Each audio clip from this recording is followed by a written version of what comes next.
रायजो राजा नोंथांमोननिफ्राय आंनि खुलुमनाय आरो सिबिनायखौ बावहरफिनबाय।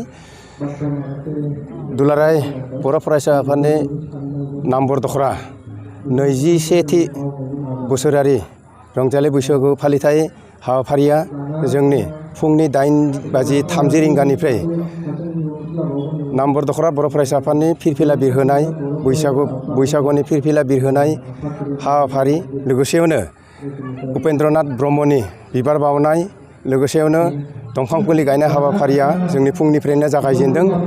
बेनि उनाव जोंनि SLC आरो HS पास जानाय फरायसा फरायसुलिफोरखौ बरायनाय हाबाफारि जों लानाय जादों।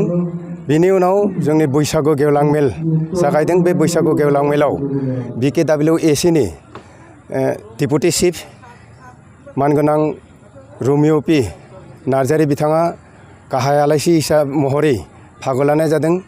बेनि उनाव जोंनि BKWAC नि गाहाय मावफुं सोद्रोमा प्रदीप स्वरगियारि बिथाङाबो जोंनि बे गेवलां मेलाव बाहागो लादों।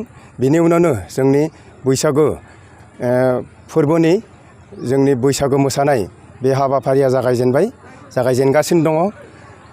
जोंनि नामबर दखरा बर' फरायसा आफादा सानसेनि हाबाफारि लानानै बे बैसागु फोरबो फालिथायखौ फालिनाय जादों आरोखि।